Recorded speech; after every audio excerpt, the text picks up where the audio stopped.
Hello everyone, welcome to all of you on my channel नेरी study. अगर अभी तक आपने इस चैनल को सब्सक्राइब नहीं किया है तो तुरंत इसे सब्सक्राइब करें और अपने फ्रेंड्स में इसे शेयर करते रहें। हमने जो पिछले वीडियोस थे उन पर हमने चर्चा की थी गुप्त वंश के बारे में, कैसे उसका उदय हुआ, किस प्रकार के राजा हुए जिनका वर्णन हमने पिछले वीडियोस में किया था। और उनमें भी अगर देखा जाए तो बहुत ही प्रभावशाली राजा हुए। गुप्त साम्राज्य जो इतना विस्तृत था, जिसे भारतीय इतिहास में स्वर्ण युग कहा जाता है, वो भी किसका, कला और साहित्य का स्वर्ण युग कहा जाता है।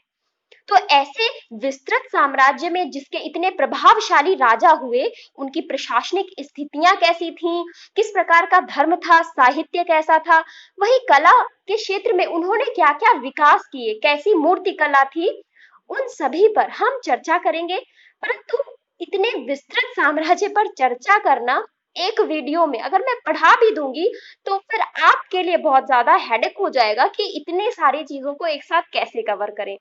तो मैं तथ्यों को दो भागों में पढ़ाऊंगी ताकि आपके लिए भी सरल रहे और मुझे पढ़ाने में भी तथ्यों को आसानी रहे, आपको समझ में भी अच्छे से आए। इसलिए मैं दो वीडियोस के माध्यम से इनकी जो भारतीय व्यवस्थाएं किस प्रकार से गुप्त साम्राज्य की फैली हुई थी उन पर चर्चा करूंगी। लेकिन उससे पहले आपको नेरी स्टडी को सब्सक्राइब करना है।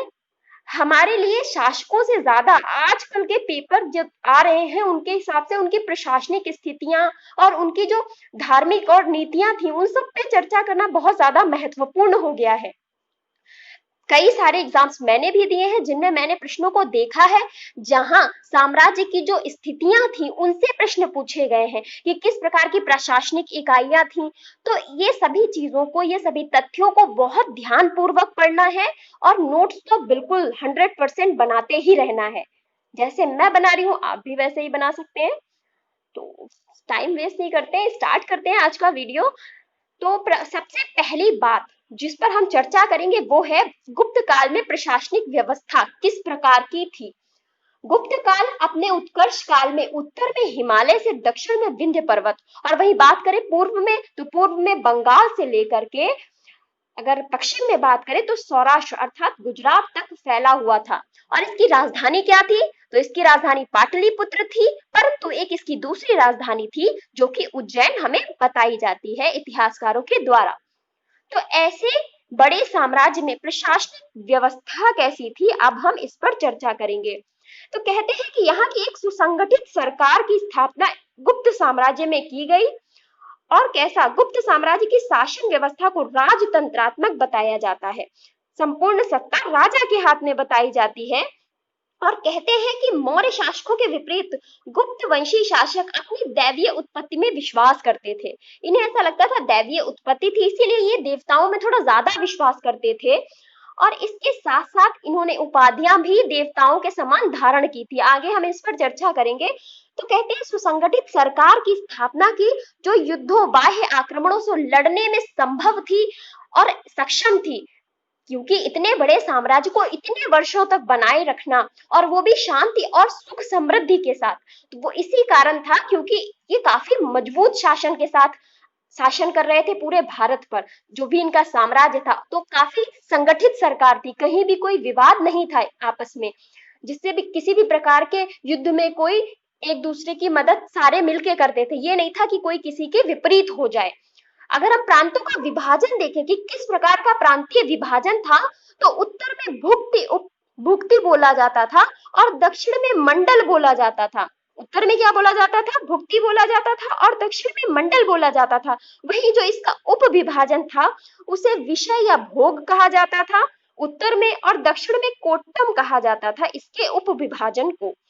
ये सभी शब्दों को ध्यान रखना है, इन्हीं शब्दों से प्रश्न आपके लिए बनाया जाता है और आप कंफ्यूज होकर उत्तर नहीं दे पाते हैं।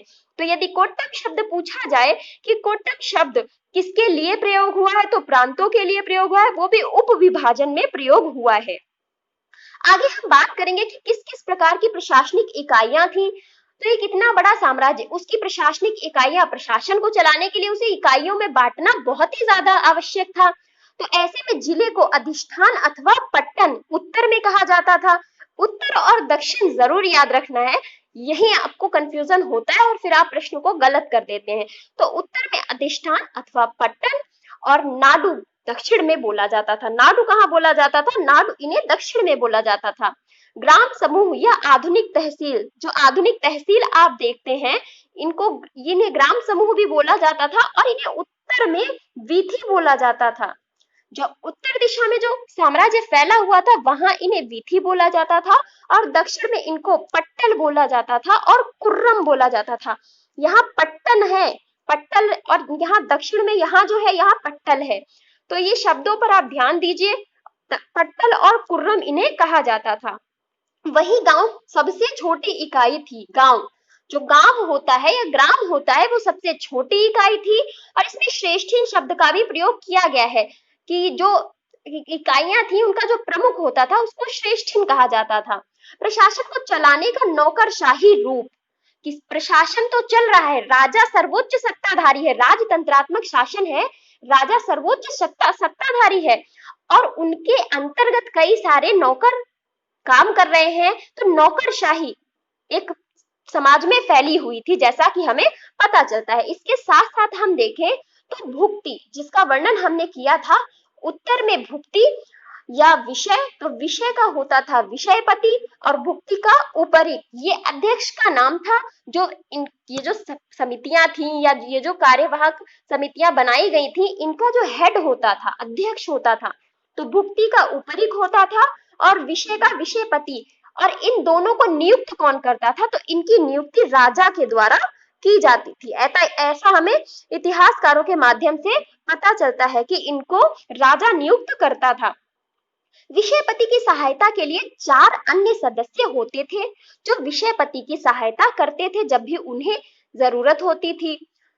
तो एक इतना बड़ा साम्राज्य का उत्थान और पतन होता रहता है और समय की रेत पर राजघराने बनते हैं, मिटते हैं, किंतु जब हमारा ध्यान अस्त्रों शस्त्रों से हटकर, जो भी युद्ध हुए उनसे हटकर दूसरी ओर जाता है, तो हमें पता चलता है कि इनके समाज में या इनके साम्राज्य में एक अलग ही वैभव फैला हुआ है। प्रशासन की इतनी अच्छी इकाइयां फैली हुई थी, या बात करें कला और संस्कृति की, तो एक अलग ही वैभव का हमें पता चलता है।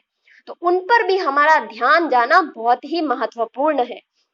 कहते हैं कि ये जो 4 अन्य सदस्य थे, इसको बोलते थे नगर श्रेष्ठी, जो व्यापारियों व बैंकरों की श्रेणी का प्रमुख होता था।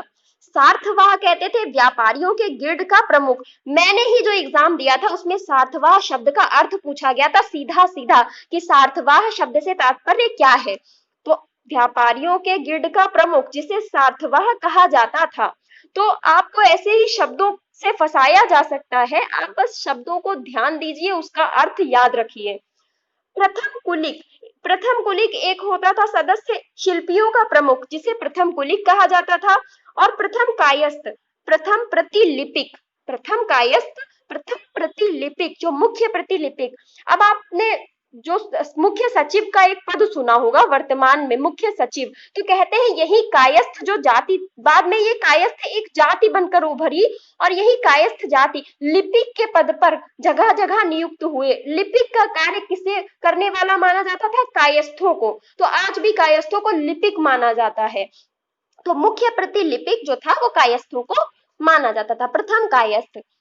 गुप्त राजाओं ने कौन कौन सी उपाधियां धारण करी? क्योंकि इनका दैवीय सिद्धांत था कि दैवीय उत्पत्ति में विश्वास करते थे, तो इन्होंने महाराजाधिराज, परम भट्टारक और परमेश्वर, एक राट की भी कहते हैं उपाधि इन्होंने धारण की थी। लेकिन इसका हमें कोई अभिलेखीय साक्ष्य नहीं मिला है कि एक राट की उपाधि इन्होंने धारण की थी। परंतु यदि इन्होंने एक राट की उपाधि धारण करी थी, तो मैं आपको फिर से एक बार याद दिलाना चाहूंगी कि जो चारों दिशाओं के राजाओं पर अधिकार करता था, उत्तर में, दक्षिण में, पूर्व में और पश्चिम में, जो चारों दिशाओं के राजाओं पर अधिकार करता था, उसे एक राट बोला जाता था। और ऐसा वर्णन हमें वेदों से प्राप्त होता है। तो उसी एक राट शब्द की कहते हैं इन्होंने उपाधि धारण करी थी। इसके साथ साथ महाराजाधिराज, परम भट्टारक और परमेश्वर की उपाधि भी इन्होंने धारण की थी। अब कहते हैं कि इस समय किस प्रकार के देवी देवता थे या किनको ये मानते थे, ये भी हमारे लिए जानना बहुत ही आवश्यक होता है। कहते हैं कि दैवीय उत्पत्ति के बावजूद वह स्वयं विधि नियमों का उल्लंघन नहीं करते थे। जो भी दैवीय उत्पत्ति को तो ये मानते थे, परंतु खुद भी नियमों का पालन करते थे। ये नहीं था कि हम राजा हैं या हम देवता हैं तो हम नियमों का उल्लंघन कर सकते हैं, ऐसी प्रवृत्ति नहीं थी। तो इलाहाबाद का एक स्तंभ लेख है जिस पर प्रयाग प्रशस्ति अंकित है। तो उसी स्तंभ लेख में समुद्रगुप्त की तुलना न केवल इंद्र, वरुण, कुबेर और यम आदि देवताओं के साथ की गई है, अपितु पृथ्वी पर निवास करने वाले परमेश्वर के रूप में इसे बताया गया है। परमेश्वर कह दिया गया कि ईश्वर, कि पृथ्वी पर ईश्वर निवास कर रहा है, ऐसा समुद्रगुप्त के लिए कहा गया है। और कहाँ कहा गया है? तो इलाहाबाद के स्तंभ लेख में इसे ऐसा वर्णित किया गया है। गुप्त राजाओं का वर्णन श्रेष्ठ महारथी योद्धा और अश्वारोही के रूप में किया गया है। ये तो स्वयं पता चल जाता है कि समुद्रगुप्त को ही अगर हम चर्चा करें समुद्रगुप्त पर, तो इनकी सेना का तो हमें कोई नहीं पता चलता, परंतु यदि ये कुशल सेना नायक नहीं रहे तो इन्होंने युद्धों को विजित कैसे किया? समुद्रगुप्त जो कि स्वयं इतने सारे राजाओं पर इसने विजय प्राप्त की, तो ये प्रभावशाली रहे होंगे, महत्वपूर्ण योद्धा होंगे, तभी तो ना ये इतने बड़े साम्राज्य पर आधिपत्य स्थापित करके रख पाए। यदि ये कमजोर शासक होते तो शायद इतने वर्षों तक शासन नहीं चला पाते।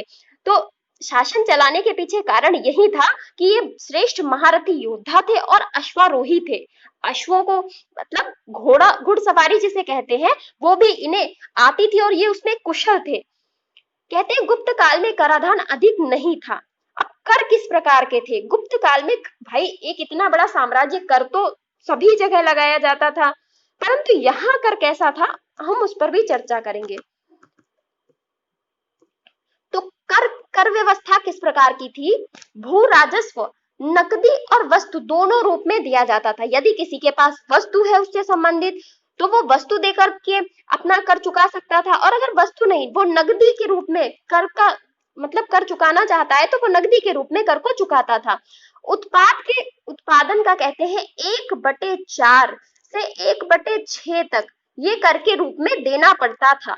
तो अब 1/4 और 1/6 समझना हमारे लिए जरूरी है। तो जैसे एक इतना बड़ा भाग, उसको 4 भागों में बांट दीजिए, तो एक भाग राजा को देना पड़ता था, बाकी के 3 भाग कृषक के माने जाते थे, वही 6 के साथ में था।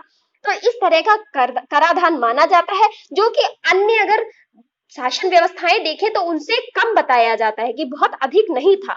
और सर्वोत्तम व्यापार कपड़ा व्यापार को सर्वोत्तम बताया गया है कि कपड़ों का व्यापार जो है चरमोत्कर्ष पर होता था और भली भांति होता था। ब्राह्मणों और मंदिरों को दान की गई भूमि को अग्रहार कहा जाता था। ब्राह्मणों को भी भूमि दान दी जाती थी, उस मंदिरों के लिए दी जाती थी। और ब्राह्मणों का काम कार्य क्या था? तो ब्राह्मणों का कार्य सदैव से अध्ययन और अध्यापन का रहा है। तो कहते हैं कि शिक्षा के केंद्र बनाने के लिए ब्राह्मणों को भूमि दान की जाती थी, कि एक शिक्षा का केंद्र बनाए, फिर वहां अध्ययन अध्यापन का कार्य होगा, इसके लिए भूमि दान की जाती थी, जिसे अग्रहार कहा जाता था। तो यदि प्रश्न पूछा जाए कि अग्रहार से आपका तात्पर्य क्या है, तो ब्राह्मणों और मंदिरों को दान दी जाने वाली जो भूमि थी उसको अग्रहार कहा जाता था। और कृषि, गुप्त काल में कृषि इनका प्रमुख व्यवसाय था। ये कृषि करते थे, कृषि पर निर्भर थे, तो कृषि इनका व्यवसाय था। इसके साथ साथ अगर बात करें तो इस काल में जो विदेशी व्यापार था वो भी बहुत ज्यादा हुआ, फला फूला, और उससे उस देश की संपत्ति बहुत ज्यादा बढ़ी, उसकी संपन्नता बढ़ी भारत देश की। तो कहते हैं कि विदेशी व्यापार भी खूब हुआ।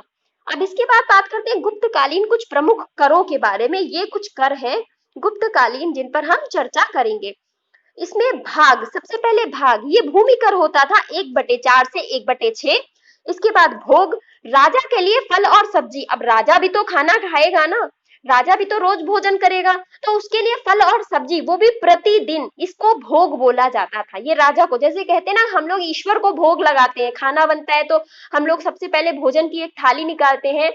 काफी लोगों के यहाँ ऐसा होता होगा कि एक भोजन की थाली निकाली जाती है और कहते हैं कि भगवान को भोग लगा दो। तो वैसे ही इनके यहाँ भी था कि फल और सब्जी का भोग किसके पास लगता था? तो इससे आप याद रखेंगे, राजा के लिए फल और सब्जी ये भोग होता था। उद्रग, उद्रक होता था काश्तकारों से लिया जाने वाला कर। जो काश्तकार होते थे उनसे ये कर लिया जाता था।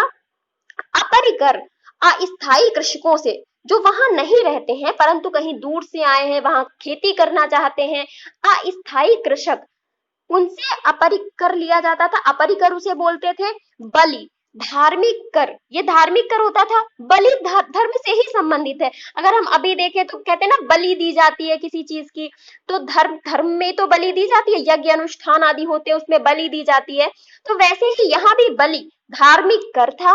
प्रत्याय भूतावाद, ये प्रत्याय भूतावाद विदेशी वस्तुओं को जब आयात किया जाता था उन पर लगने वाला कर होता था प्रत्याय भूतावाद। और शुल्क बोला जाता था सीमा और बिक्री कर को।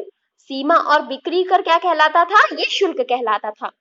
इसके अलावा भूमि के किस प्रकार के प्रकार थे, कैसी भूमि होती थी और उसे क्या क्या बोला जाता था, वो भी हमारे लिए जानना बहुत ही महत्वपूर्ण है। तो क्षेत्र, क्षेत्र बोला जाता था खेती की उपयुक्त भूमि को क्षेत्र बोला जाता था। खिल, जो भूमि जोती नहीं जाती थी उसको खिल बोला जाता था, मतलब जिस पर कभी हल नहीं चलाया गया उसको खिल बोला जाता था। वास्तु, मकान निर्माण, जिस भूमि पर मकान का निर्माण होता था उसे वास्तु बोला जाता था। अब आज से इस ये सब याद करना बहुत आसान है। हमारे जैसे कभी कभी कहते हैं ना कि इस घर का वास्तु अच्छा नहीं है, तो घर से ही तो संबंधित है, वास्तु शब्द संबंधित कहाँ से है? घर से संबंधित है। तो जिस भूमि पर मकान निर्माण किया जाता था या घर का निर्माण होता था उसे हम वास्तु कहते थे। अपरहत, अपरहत कहा जाता था जंगली भूमि को, जो भूमि जंगल में स्थित थी उस भूमि को अपरहत कहा जाता था। गोचर कहा जाता था चारागाह भूमि को। चारागाह भूमि जहां घास रहती थी, जहां पर लोगों के जानवर चारा, मतलब उसको चारागाह बनाया जाता था जहां जानवर चारा चरते थे, इस तरह से आप कह सकते हैं। तो चारागाह भूमि, गोचर को चारागाह भूमि। अप्रदा बोला जाता था विवादास्पद भूमि, ऐसी भूमि जिस पर कोई विवाद है उसे कहा जाता था अप्रदा भूमि। इसके बाद हम बात करेंगे कि गुप्त काल में ऐसे कौन कौन से प्रमुख अधिकारी हुए जिन्होंने शासन व्यवस्था को चलाने में राजा की मदद की। भाई राजा स्वयं तो सारा शासन देख नहीं सकता था, प्रमुख तो वही होता था, परंतु उसके अंतर्गत कई सारे उच्च पदाधिकारी, निम्न पदाधिकारी कार्य करते थे। और इनकी हमें पुष्टि कहाँ से हुई? दसार से प्राप्त मुहरों से हमें ये कुछ शासन व्यवस्था से संबंधित अधिकारियों के नाम मिले हैं। तो कुमारामात्य, मंत्री और उच्च पदाधिकारी, इसे कुमारामात्य कहा जाता था।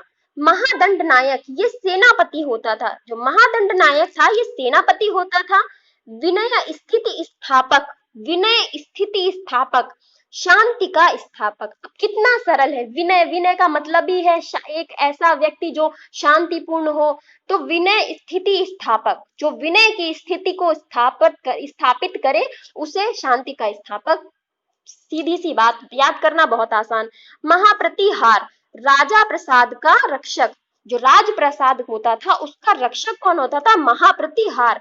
भटा अश्वपति, अश्व आ गया, अश्व शब्द से तात्पर्य है पैदल व घुड़सवार सेना का अध्यक्ष। दंड पाशाधिकरण, दंड पाशाधिकरण तो पुलिस के ऑफिस का अध्यक्ष, पुलिस भी होती थी। देखिए मृत्यु दंड का प्रावधान यहाँ नहीं था। मौर्य काल में हम बात करेंगे तो वहां चोरी तक के लिए मृत्यु दंड दिया जाता था, परंतु यहाँ इतना कठोर दंड नहीं था। परंतु पुलिस थी जिसके ऑफिस का जो अध्यक्ष होता था वो दंड पाशाधिकरण कहलाता था। संधि विग्राहक, संधि विग्राहक, युद्ध व संधि का मंत्री संधि विग्राहक कहलाता था।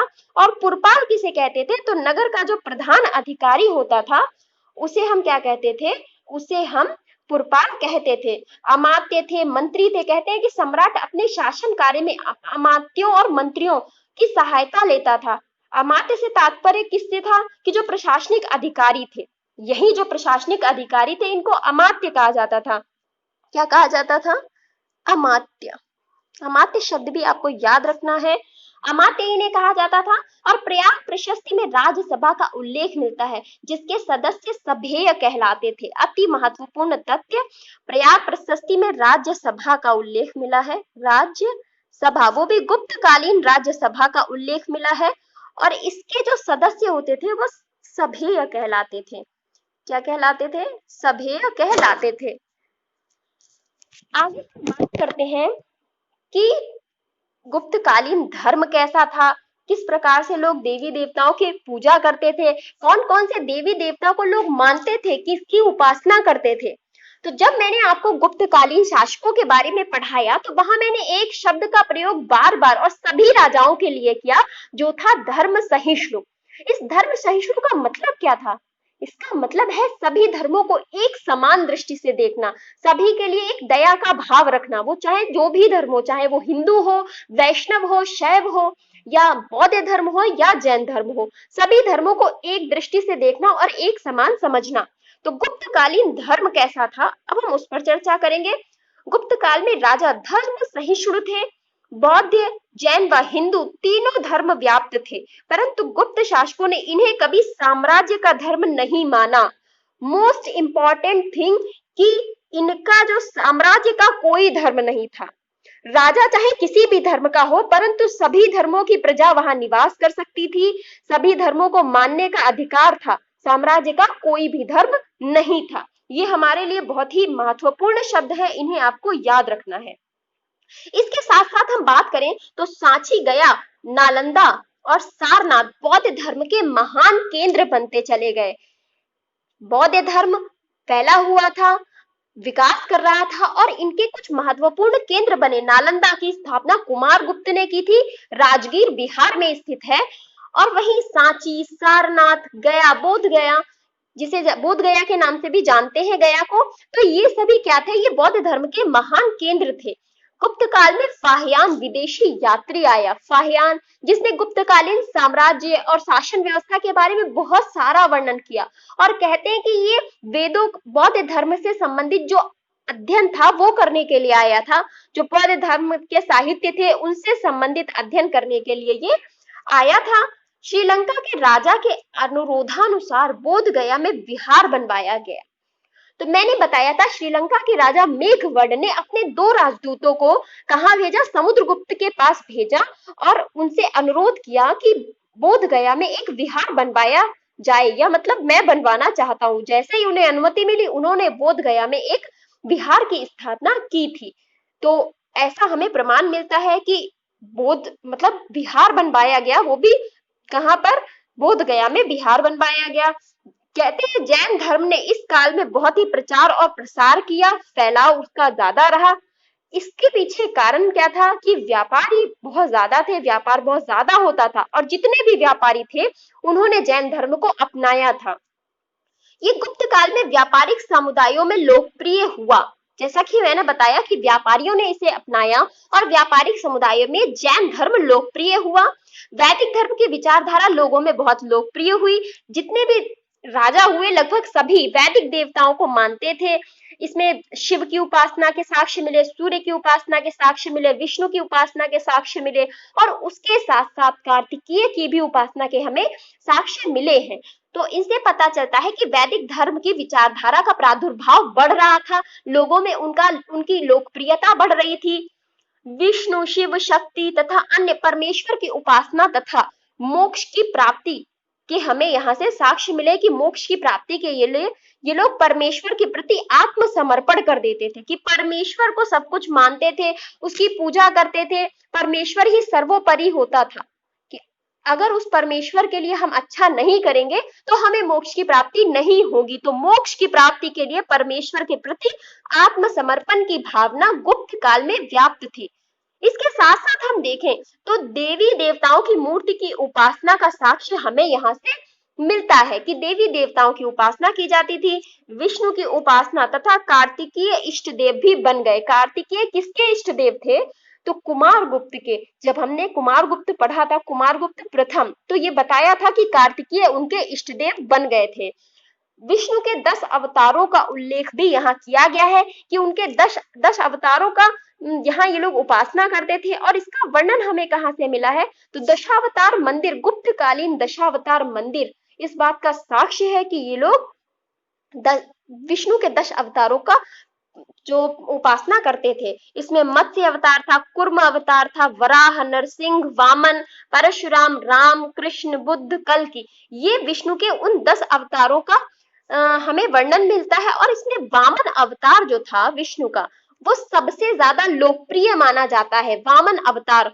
और इसका वर्णन जूनागढ़ लेख में, जो स्कंदगुप्त से संबंधित जूनागढ़ लेख है, उसमें किया गया है। अमरकोश की बात करें तो अमरकोश में विष्णु के 39 अवतारों का उल्लेख मिलता है। वही गुप्त काल में ही शिव के अर्धनारीश्वर रूप की संकल्पना या कल्पना की गई है। गुप्त काल में अर्धनारीश्वर, एक तरफ आधे पुरुष और दूसरी तरफ आधे नारी के रूप में जो शिव है उनकी एक प्रतिमा मिली है। तो अर्धनारीश्वर रूप की कल्पना किसमें की गई है? गुप्त काल में की गई है। ये था गुप्तकालीन धर्म। अब हम पढ़ेंगे गुप्तकालीन कला और संस्कृति। बहुत ही इंटरेस्टिंग टॉपिक है कला और संस्कृति। इससे ज्यादा मूर्ति कला जब हम पढ़ेंगे तो मूर्ति कला का टॉपिक आजकल एग्जाम्स में मूर्ति कला से संबंधित जितने भी हुए हैं, जैसे कुषाण वंश ले लें या मौर्यकालीन शासन ले लें, तो उसमें जितनी भी मूर्ति कला प्रसिद्ध थी, किस प्रकार की मूर्ति कला थी, उनसे संबंधित प्रश्न बहुत ज्यादा पूछे जा रहे हैं। तो हमें ध्यान से पढ़ना है ताकि कोई तथ्य हमसे छूटे नहीं। तो गुप्तकालीन कला और संस्कृति कैसी थी? तो कला का तो इसको कला और साहित्य का स्वर्ण युग कहा जाता है। गुप्त काल को इतना ज्यादा कला और साहित्य का विकास हुआ, एक अलग प्रकार की कला शैली उभर कर आई, तो इसीलिए इसे इसका स्वर्ण युग कहा जाता है। गुफाओं का विकास हुआ। उदयगिरी में 9 गुफाओं का वर्णन मिलता है हमें, और ये 9 गुफाएं कहते हैं चंद्रगुप्त द्वितीय विक्रमादित्य के सेनापति वीरसेन ने बनवाई थी। तो जो उदयगिरी से 9 गुफाएं हमें मिली हैं, जो कि शैलों को काट काट कर बनाई गई हैं, उन गुफाओं को किसने बनवाया था? उदयगिरी की उन 9 गुफाओं को वीरसेन ने बनवाया था, और ये चंद्रगुप्त द्वितीय विक्रमादित्य का सेनापति था। इसके साथ साथ अजंता की गुफा के बारे में हमें पता चलता है। अजंता की गुफा महाराष्ट्र के औरंगाबाद में स्थित है।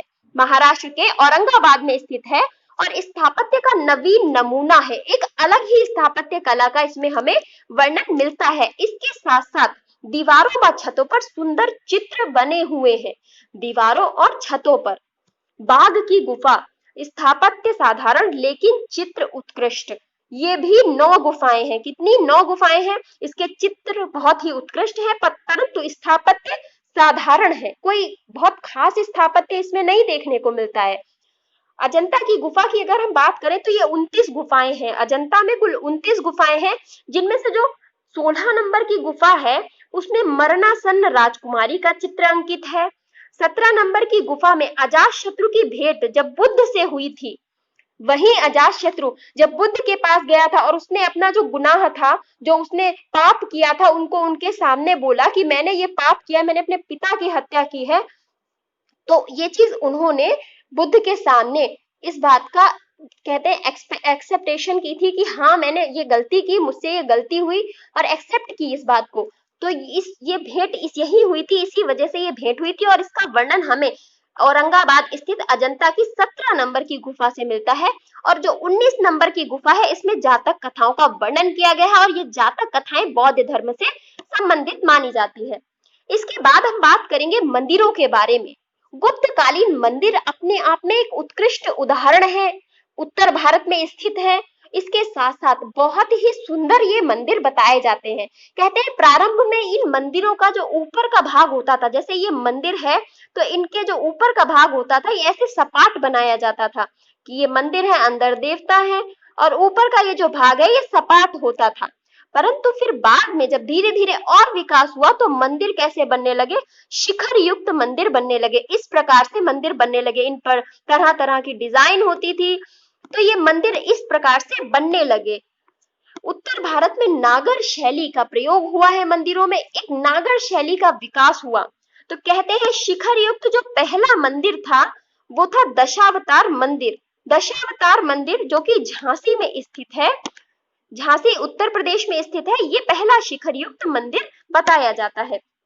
इसके बाद अगर हम बात करें और कि मंदिर पत्थर से निर्मित थे, मतलब सभी मंदिर लगभग पत्थरों को काट काट कर बनाए गए थे या पत्थरों से बनाए गए थे, परंतु भीतरगांव मंदिर और सिरपुर मंदिर ये ईंटों से निर्मित था। किससे निर्मित था? ईंटों से। तो ये एक अपवाद है, इसे याद रखिएगा, और ये गुप्त काल का एक उत्कृष्ट उदाहरण है कि ये मंदिर ईंटों से निर्मित थे। इसके अलावा जो मंदिरों के दरवाजे होते थे उन पर द्वारपाल की जगह पर गंगा और यमुना की मूर्तियां हमें मिलती हैं। कहाँ पर मिलती हैं? द्वार पर मिलती हैं मंदिरों के, जिसमें गंगा को मकर वाहिनी बोला गया है और यमुना को कुर्म वाहिनी बोला गया है। गंगा को मकर वाहिनी और यमुना को कुर्म वाहिनी बोला गया है। नागर शैली का विकास गुप्त काल से माना जाता है कि गुप्त काल में नागर शैली का विकास हुआ, जिसका जो प्रचार और प्रसार था वो उत्तर भारत में फैला हुआ था। किसी दिन मैं आपको ये शैलियां भी पढ़ाऊंगी, नागर शैली हुई, द्रविड़ शैली हुई, इनको भी मैं आपको बताऊंगी कि इनमें अंतर क्या है, ताकि आप इनमें अंतर करना सीखें। तो इनमें भी मैं आपको एक वीडियो अलग से बनाऊंगी, जब ये हम व्यवस्था यहाँ की पूरी करेंगे, इसके बाद मैं आपके लिए लेकर के आऊंगी। तो कहते हैं नागर शैली में शिखर नुमा साधारण मंदिर, शिखर तो होते थे परंतु शिखर पर उतना कोई कला आकृतियां वगैरह नहीं देखने को मिलती थी, साधारण मंदिर। और उत्तर भारत में इनका प्रचलन था। कहाँ पर? उत्तर भारत में इनका प्रचलन था। देवगढ़ झांसी दशावतार मंदिर, ये गुप्तकालीन मंदिर है। यहाँ विष्णु के 10 अवतारों का वर्णन हमें देखने को मिलता है। वही नचला कुठार, इसे नचना कुठार भी बोला जाता है, तो आप कंफ्यूज नहीं होंगे। नचला कुठार या नचना कुठार इसे बोला जाता है। यहाँ का पार्वती मंदिर ये बलुआ पत्थर से निर्मित है और मध्य प्रदेश अजयगढ़ में ये स्थित है। मध्य प्रदेश अजयगढ़ में ये स्थित है और ये पंचायतन शैली में बना हुआ मंदिर है। शैलियां जरूर याद रखिए, ये तो आपके ऊपर है कि आप कितने तथ्यों को याद रख सकते हैं। तो ये पंचायतन शैली में बना हुआ है और मध्य प्रदेश अजयगढ़ में स्थित है। इसके अलावा गुप्तकालीन प्रमुख मंदिर जो मध्य प्रदेश में स्थित है, हम उनके बारे में देखेंगे। तिंगवा मंदिर ये जबलपुर में स्थित है। एरण का विष्णु मंदिर ये सागर मध्य प्रदेश में स्थित है। भूमरा का शिव मंदिर ये सतना में स्थित है, ये भी मध्य प्रदेश में है। पिपरिया का विष्णु मंदिर ये भी सतना में स्थित है। इसके अलावा नागोद का शिव मंदिर सतना, खोह का शिव मंदिर जबलपुर और उदयगिरी का विष्णु मंदिर विदिशा में स्थित है। ये सभी जो है ये हमने बताया कि कौन कौन से मंदिर मध्य प्रदेश में स्थित है। इसके साथ साथ हम देखेंगे कि उत्तर प्रदेश में कौन से प्रमुख मंदिर स्थित हैं। दशावतार मंदिर उत्तर प्रदेश झांसी में स्थित है। उत्तर प्रदेश के झांसी में ये दशावतार मंदिर स्थित है। भीतरगांव का कृष्ण मंदिर ये कानपुर में स्थित है। ये ईंटों से निर्मित मंदिर है, भीतरगांव का कृष्ण मंदिर, जो कि कानपुर में स्थित है। तो यदि कोई कानपुर के आसपास के क्षेत्र में रहता होगा और अगर किसी ने ये मंदिर देखा होगा तो वो इसके बारे में जरूर जानता होगा, इस शैली के बारे में, इसकी सुंदरता के बारे में उन्हें पता होगा। सिरपुर लक्ष्मण मंदिर ये रायपुर छत्तीसगढ़ में स्थित है, जो कि किससे निर्मित है? ये भी ईंटों से निर्मित है। मणिनाग मंदिर ये राजगीर बिहार में स्थित है। इसके अलावा मुकुंद दर्रा मंदिर ये कोटा राजस्थान में स्थित है। तो ये सभी गुप्तकालीन मंदिर हैं जिनके साक्ष्य हमें मिलते हैं और पता चलता है कि इनकी स्थापत्य कला एक अलग ही उदाहरण हमारे सामने प्रस्तुत करती है। अब कल के वीडियो में हम पढ़ेंगे कुछ जो इनसे संबंधित और तथ्य रह गए हैं। इनकी मूर्ति कला कैसी थी, इनकी भाषा और साहित्य कैसा था, उन पर हम अगले वीडियो में चर्चा करेंगे। आज के लिए बस इतना ही। बने रहिए नेरी स्टडी के साथ। Thank you so much for watching this video.